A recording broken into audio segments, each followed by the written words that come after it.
En tout cas, j'aimerais pas être à la place de ce pauvre Jésus Vasquez. Non, Bill est très gentil en démonstration. En général, il fait quelque chose de très spectaculaire, mais il est assez spectaculaire surtout, vous voyez, c'est ce jump gauche, mais il ne cherche pas à faire mal, pas du tout.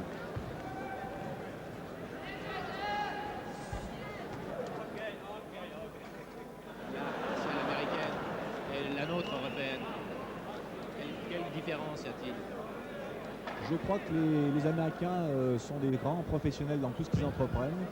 Et par exemple, Bill, bon, il a eu un problème de genou, par exemple, genou droit. Il a tout axé sur sa jambe gauche. Et c'est pour ça qu'il faut reconnaître qu'il a un très très grand caractère, une très grande force de caractère pour pouvoir se permettre de baser toute une technique uniquement sur la jambe gauche. Les Américains s'entraînent autrement maintenant, enfin les Européens surtout s'entraînent maintenant comme les Américains, c'est-à-dire qu'il n'y a pas tellement de différence. Je crois que le travail des jambes a été dominé par le karaté à la base. Ensuite, c'est légèrement transformé sur quelques coups de pied.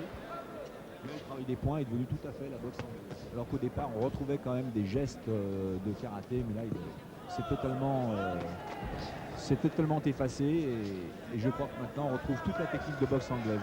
Juste un petit détail, le point recoupé. Le Voilà. spinning back fist. Exactement.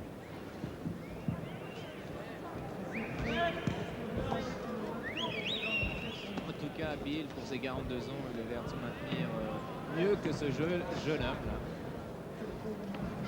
Toujours autant d'assurance en lui et beaucoup de maîtrise.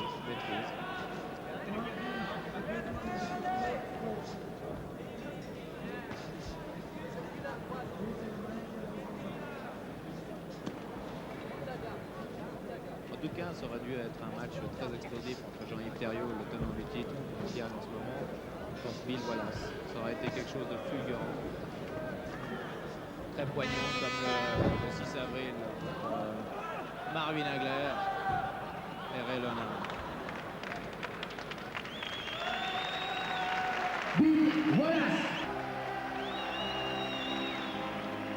Il a une démonstration de son grand écart au niveau de la figure et Jésus Vasquez est très grand.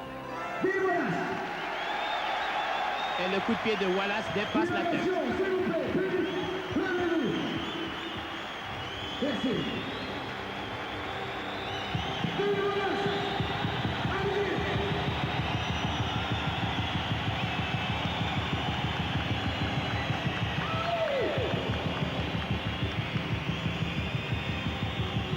Ça mérite des applaudissements.